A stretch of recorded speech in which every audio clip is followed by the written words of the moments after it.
My sister told the paramedics I was faking, while my heart had actually stopped. And that single moment exposed a truth I'd been running from my entire life. Madeline didn't just resent me. She wanted me erased. Hi.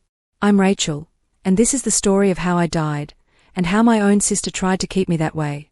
Growing up in suburban Cincinnati, people always said Madeline and I looked like twins. Same dark hair, same green eyes, same dimpled smile. But that's where the similarities ended. Madeline was fire, loud, magnetic, the kind of person who walked into a room and made everyone else feel like extras in her movie. I was water, quiet, steady, the one who remembered everyone's coffee order and never forgot a birthday. Our parents loved that dynamic. Mom called us her perfect balance. Dad joked that Madeline was the spark and I was the glue. What they didn't see, or chose not to see, was that Madeline didn't want balance. She wanted a stage, and I was supposed to be her audience. When we were kids, it was small things. She'd accidentally spill juice on my science project the night before it was due. She'd tell Mom I'd broken her favorite bracelet when it was sitting safely in her jewelry box. She'd cry at family dinners, claiming I'd said something cruel I'd never said, and everyone would look at me like I was the villain. Be the bigger person, Rachel, Mom would whisper. She's sensitive. So I was. For 29 years, I was the bigger person. But here's what nobody tells you about being the bigger person. Eventually, you get so good at making yourself small that you forget you were ever supposed to take up space at all. After college, I moved to Chicago for a marketing job at a tech startup called Beacon Digital. Madeline stayed in Cincinnati, working part-time at a boutique and living with our parents. I thought distance would help. I thought maybe she'd grow out of whatever this was. I was wrong. When I got promoted to senior strategist, she told our extended family I'd slept with my boss. When I started dating Jonah, a kind, patient architect I'd met at a friend's wedding, she told Mom he was clearly settling. When Jonah and I got engaged after 2 years together, she posted on Facebook, "Some people find love. Others just find someone desperate enough to say yes." I called her, crying. "Why would you say that?" "Oh my God, Rachel. It's just a joke. Why are you always so sensitive?" That word. Sensitive. The same word Mom had used to protect Madeline for decades. Now Madeline was using it as a weapon against me. I should have seen the pattern. I should have recognized the danger. But I didn't, not until the day my heart stopped, and Madeline stood over my dying body and told the paramedics to leave me there. Because here's the thing about patterns. You don't see them until they've already destroyed you. And by then, it's almost too late. It started on a Tuesday morning in March, 6 months before the incident that would change everything. I was at my desk at Beacon Digital, halfway through a presentation deck for a new client, when my chest tightened like someone had wrapped steel cables around my ribs. The room tilted. My left arm went numb. I couldn't catch my breath. My coworker, Veronica, found me slumped over my keyboard. "Rachel? Rachel, can you hear me?" I could hear her. I just couldn't respond. The ER doctor at Northwestern Memorial said it was probably anxiety. Gave me a prescription for Xanax and told me to reduce my caffeine intake. But the episodes kept happening. At the grocery store. During a movie with Jonah. Once, terrifyingly, while driving on Lakeshore Drive. That's when Jonah insisted I see a cardiologist. Dr. Patel was a small woman with sharp eyes and a no-nonsense manner. She ran tests, EKG, echocardiogram, stress test, genetic screening. When she called me back to her office 2 weeks later, Jonah came with me. He held my hand in the waiting room, his thumb tracing circles on my palm. "Your heart has a structural abnormality," Dr. Patel said, pulling up images on her computer screen. "It's called hypertrophic cardiomyopathy. Basically, the walls of your heart muscle are thicker than they should be. It's genetic, and it's been there since birth." The words felt like they were coming through water. "What does that mean?" Jonah asked. "It means Rachel is at significant risk for sudden cardiac arrest. The episodes she's been having? Those are arrhythmias. Warning signs. We can manage it with beta blockers for now, but eventually, she'll need an implantable defibrillator. Maybe even surgery." I stared at the images of my own heart, this organ I'd never thought about, never questioned, suddenly revealed as broken. How long have I had this? I whispered. Your whole life. But these things often don't show symptoms until adulthood. You've been lucky. Lucky. That wasn't the word I would have chosen. I told my parents over FaceTime that night. Mom's hand flew to her mouth. Dad leaned closer to the screen, his face pale. Oh, honey. Oh, Rachel. What do the doctors say? Can they fix it? They can manage it. But it's serious. And then Madeline's voice, off-screen. Oh my God, seriously? Rachel has a heart condition now. She appeared behind Mom, rolling her eyes so dramatically I could practically hear it. What's that supposed to mean? I said. It means you've always been dramatic, Rach.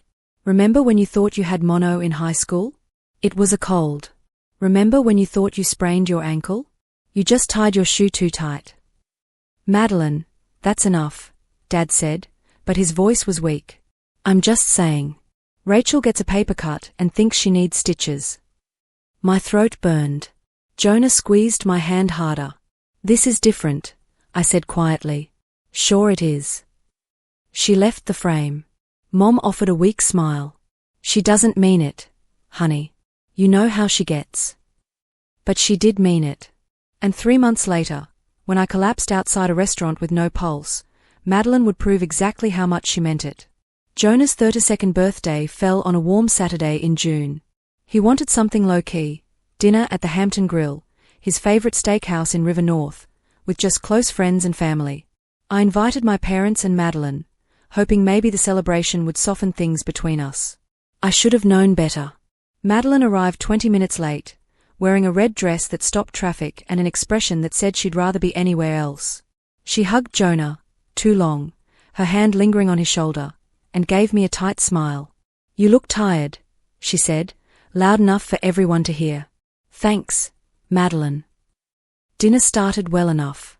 Jonah's best friend, Calvin, told stories about their college days. Our parents laughed. Even Madeline seemed engaged, though her eyes kept flicking to me like she was waiting for something. I'd taken my medication that morning, the beta blockers Dr. Patel prescribed, but halfway through my cedar plank salmon, I felt it. That familiar tightening. The numbness creeping down my left arm. My vision blurring at the edges. No. Not now. Please, not now. I tried to breathe through it, the way Dr. Patel had taught me. Slow inhales. Count to 4. But my chest felt like it was collapsing inward, my heartbeat erratic and violent. I don't feel right, I whispered to Jonah. He was on his feet immediately, his hand on my back. What's wrong? Is it your heart? I nodded, unable to speak. We are going to the ER. Now. That's when Madeline laughed. Not a nervous laugh. Not a concerned laugh. A sharp, dismissive ha that cut through the concerned murmurs at our table. Oh my God, Rachel. Seriously? You always do this. I looked at her through my dimming vision. Madeline. You can't stand when someone else gets attention, can you? It's Jonah's birthday, and here you are, making it about you. Again. Madeline, stop it, Mom said, but her voice was barely audible. Jonah's jaw tightened. She has a heart condition. This is serious. She has anxiety, and an Oscar-worthy ability to make everything a crisis. The table went silent. I tried to stand, but my legs wouldn't hold me. The room spun. Jonah caught me as I crumpled, lowering me gently to the floor. Someone call 911. Calvin shouted. I could hear everything, but I couldn't respond. My body felt distant, like I was watching from somewhere above. Voices overlapped. Jonah's, panicked and desperate. Calvin's, giving our location to the dispatcher. And Madeline's, still incredulous, still angry. This is ridiculous. She's fine. She just wants attention. The last thing I remember before everything went dark was Jonah's voice, cracking with fear. Stay with me, Rachel. Stay with me. And then, nothing. No light. No sound. No pain. Just a vast, empty silence that swallowed everything. I didn't know it then, but my heart had stopped. Completely. For 63 seconds, I was clinically dead on the sidewalk outside the Hampton Grill. And while the paramedics fought to bring me back, my sister stood over my body and told them to stop trying. I wasn't there for what happened next. But I heard about it. I saw the footage. And once you see something like that, you can't unsee it. The paramedics arrived 4 minutes after Calvin's 911 call. A team of 3, Gabrielle, the lead paramedic, Marcus, a younger EMT, and Lewis, their driver. Gabrielle later told me they knew it was critical the moment they saw me. "You were grey," she said. "Not pale. Grey. And you had no pulse." They immediately started chest compressions. Marcus prepped the AED. Lewis called for backup. Standard protocol for cardiac arrest. They'd done this hundreds of times. But what they hadn't encountered was a family member actively trying to stop them. According to the body cam footage, which Gabrielle showed me weeks later, her expression grim, Madeline was standing over me, arms crossed, when they arrived. "She's faking," Madeline said, her voice flat. "She does this all the time." Gabrielle knelt beside me, checking for a pulse. She's not breathing. Please step back." "No, you don't understand. My sister has anxiety. She's just panicking. This is what she does." "She has no pulse," Gabrielle repeated, louder now. Marcus had the AED pads on me, the machine charging. And that's when Madeline grabbed Gabrielle's arm. "You're wasting your time. She's fine. She wants attention. She's probably laughing inside right now." Gabrielle pulled her arm free, professional but firm. "If you don't step back, I will have the police remove you." Jonah was there too, his voice breaking. "She has a heart condition. Please, just help her." "Everybody step back," Gabrielle ordered. Shocking. The AED delivered the first shock. My body convulsed. Nothing. Gabrielle resumed compressions. "And Madeline, God, Madeline," she laughed. "This is so typical. She's always been dramatic.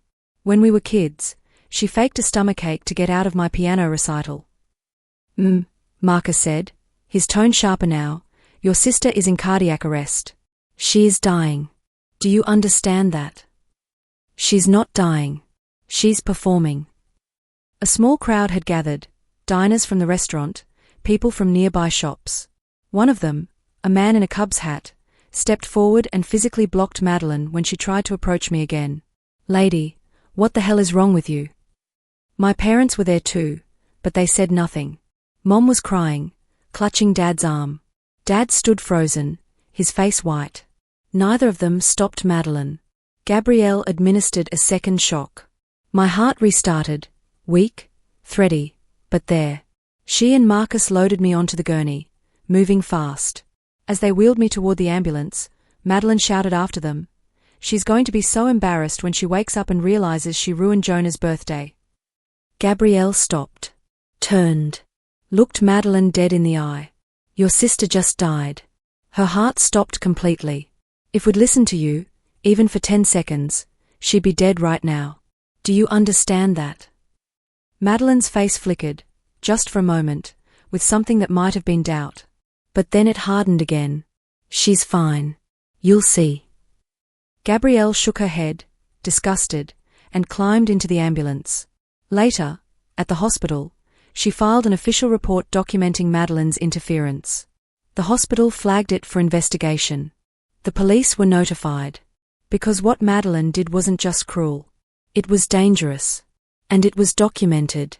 I woke up in the ICU at Northwestern Memorial 2 days later. The first thing I saw was white ceiling tiles. The second thing was Jonah's face, hovering above me, eyes swollen and red. "Rachel." His voice cracked. "Oh God, Rachel." I tried to speak, but there was a tube down my throat. Panic flooded through me. I reached for it, and Jonah caught my hands. Don't touch it. You're okay. You're okay." A nurse appeared, a kind-faced woman named Lorraine, and within minutes, the tube was out. My throat burned like I'd swallowed glass. "What happened?" I rasped. Jonah's eyes filled with tears.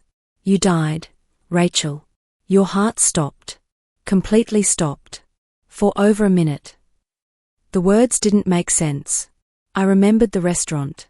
The tightness in my chest. Jonah's hand on my back. And then, nothing. The paramedics saved you, he continued. They shocked you twice. They did CPR. If they'd been even 30 seconds slower. He couldn't finish. He pressed his forehead against my hand and sobbed. I'd never seen Jonah cry before. Not when his father died. Not during the worst fights we'd ever had. But now, he wept like he'd been carrying the weight of my death for days and couldn't hold it anymore. I'm okay, I whispered. I'm here. You almost weren't. Over the next few hours, doctors came and went.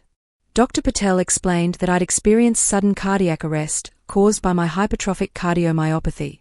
They'd stabilized me with medication, but I'd need an implantable cardioverter defibrillator, an ICD, surgically placed within the week. You're lucky to be alive, she said quietly. Most people who go into cardiac arrest outside a hospital don't make it. I nodded numbly. But it was Gabrielle's visit that changed everything. She came on my third day in the ICU, still in her paramedic uniform, holding a small folder. Jonah was getting coffee. I was alone when she knocked softly on the door frame. Rachel? I'm Gabrielle. I was one of the paramedics who treated you. Thank you, I whispered. Jonah said you saved my life. She sat in the chair beside my bed, her expression serious. I need to show you something. And I need to warn you, it's going to be difficult to watch. She opened the folder and pulled out a tablet, queuing up the body cam footage from that night. Why are you showing me this? I asked. Because your family is downplaying what happened. And you need to know the truth. She pressed play. I watched myself collapse. Watched Jonah catch me. Watched the paramedics arrive. And then I watched my sister. Watched her tell them I was faking. Watched her argue while they worked to restart my heart. Watched her try to pull Gabrielle away from me. Watched her laugh while my body convulsed from the AED shock. By the time the video ended, I was shaking. She tried to stop you, I whispered. Yes. While I was dying. Yes. Gabrielle leaned forward, her eyes fierce. Rachel, if we'd listened to your sister, even for a few seconds, you wouldn't be here right now. What she did was obstruction. It's dangerous. And it's criminal. My throat tightened. What happens now? That's up to you. But you need to know, your sister didn't just dismiss you. She endangered you. My parents visited later that day. Mom brought flowers, pink lilies, my favorite. Dad carried a balloon that said get well soon in cheerful letters. They stood at the foot of my hospital bed, smiling nervously, like they were visiting a distant relative they barely knew. How are you feeling, sweetheart? Mom asked. I stared at them, really looked at them. And for the first time in my life, I didn't see my parents. I saw two people who'd spent decades protecting the wrong daughter. Where's Madeline? I asked. They exchanged a glance. She's been upset, Mom said carefully. She feels terrible about what happened. Does she? It wasn't a question. Dad cleared his throat. Rachel, you have to understand, Madeline was scared. She didn't know it was serious. She thought I was faking, I finished. While my heart had stopped. While paramedics were trying to save my life. She told them to stop. She made a mistake, Mom said quickly. She's your sister. She loves you. Something inside me snapped. Get out. Mom's eyes widened. Rachel. Get out. Honey, please. You're upset. You've been through a trauma. I've been through a trauma. My voice rose, shaking. I died. I died on a sidewalk while my sister convinced people to stop saving me. And you're here defending her. Dad stepped forward, hands raised. No one's defending anyone. We're just asking you to see it from her perspective. Her perspective. I was crying now, furious tears streaming down my face. What perspective? That I'm so awful, so attention-seeking, that I'd fake my own death. She didn't mean it like that, Mom insisted. She just She didn't understand. She understood perfectly. She's always understood. Every lie she's told about me. Every time she's sabotaged me. Every time you've taken her side. That's not fair, Dad said. Fair? I yanked the hospital blanket up, my hands shaking. I have been fair my entire life. I have been the bigger person. I have apologized for things I didn't do. I have swallowed every insult, every betrayal, every humiliation. And where did it get me? Dead on a sidewalk while my own sister tried to finish the job. The room went silent. Mom's face crumpled. Rachel, you don't mean that. I do. I mean every word. And I need you both to leave. We're not leaving, Dad said firmly. You're our daughter. Then act like it, I whispered. For once in my life, act like I matter as much as she does. They stood there, frozen, and I could see it in their faces, the same calculation they'd been making since I was a child. The same impossible equation where Madeline's feelings always outweighed mine. There's something else, I said quietly. The hospital filed a report. The police are investigating Madeline for obstruction. Mom gasped. No, Rachel, you can't. I didn't file it. The paramedics did. Because what Madeline did was illegal. You have to tell them it was a misunderstanding, Dad said desperately. You have to protect your sister. And there it was. The truth I'd been avoiding my whole life. They would always choose her. Even now. Even after this. Get out, I repeated. This time, they left. Madeline came 1 week after I was discharged. I was home, recovering on the couch, when she knocked. Jonah opened the door, his body immediately tense. I need to talk to Rachel, Madeline said. Absolutely not. Jonah, please. She's my sister. She's the woman you nearly killed. I heard the sharp intake of breath from the living room. Let her in, I called. Jonah looked at me like I was insane. Rachel. It's okay. I need to do this. He reluctantly stepped aside. Madeline walked in, her eyes red and puffy, mascara smudged. She looked smaller somehow, diminished. She sat across from me, hands twisting in her lap. I'm sorry, she whispered. I said nothing. I didn't know it was real. I really thought you were just having a panic attack. I didn't know your heart had stopped. You argued with paramedics, I said quietly. While they tried to save me, you physically tried to stop them. I was scared. Of what? That I was actually dying? Or that I wasn't, and you'd look foolish? Her face crumpled. I don't know. I don't know, Rachel. I've been so angry at you for so long, and I don't even remember why anymore. You've been angry at me. Yes. You've always been perfect, Rachel. Perfect grades. Perfect job. Perfect fiancé. And I'm just the screw-up who still lives with Mom and Dad. I stared at her, genuinely stunned. You've spent our entire lives telling people I'm a liar. A cheater. Desperate. Dramatic.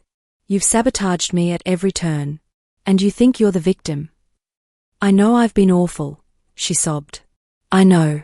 But I'm your sister. We're supposed to forgive each other. That's what family does. And there it was. The same script our parents had been reading from for decades. That's what family does. But here's what I'd learned, lying in that hospital bed with a new device implanted in my chest to restart my heart if it stopped again. Family isn't supposed to kill you. I've forgiven you 1,000 times, I said softly. Every time you lied about me. Every time you hurt me. Every time Mom and Dad told me to be the bigger person. I forgave you. Madeline looked up, hopeful. But not this time. Her face fell. Rachel, please. You stood over my dying body and told trained professionals to let me die. Not because you were confused. Not because you were scared. But because you needed so badly to believe I was faking that you were willing to risk my life to prove it. I made a mistake. No. You made a choice. And I'm making one too. I pulled out the envelope I'd been holding, the signed witness statement the police had requested. The final piece of their investigation into Madeline's obstruction. I'm pressing charges, I said. Madeline's face went white. You can't. I'm your sister. You stopped being my sister the moment you tried to stop my heart from being restarted. She stood, shaking. Mom and Dad will never forgive you for this. I know. You'll be alone. No, I said, glancing at Jonah, who'd been standing silently in the doorway. I'll be alive. And for the first time in 31 years, I'll be free. Madeline left. And I've never seen her since. People ask if I regret it. Cutting off my sister. Losing my parents, because I did lose them. They chose her, just like they always had. But here's what they don't understand. I didn't lose anything. I gained something. I gained my life back. Literally and figuratively. The ICD in my chest hums quietly, a tiny guardian keeping watch over my broken heart. Jonah and I got married 6 months later in a small ceremony with people who actually loved me. I started therapy and learned words like scapegoat and golden child and narcissistic family system. I learned that love isn't supposed to hurt. That family isn't supposed to cost you your life. That being the bigger person doesn't mean making yourself smaller. Sometimes I think about Madeline. Wonder if she ever understood what she did. Wonder if she tells people her version, the one where I'm the villain who abandoned her. I hope she does. I hope she's found her peace, even if it's built on lies. Because I've found mine. And it's built on something much stronger, the truth. My sister told paramedics I was faking while my heart had actually stopped. And that moment, that terrible, clarifying moment, changed everything. It showed me exactly who she was. And exactly who I deserved to be. Alive. Free.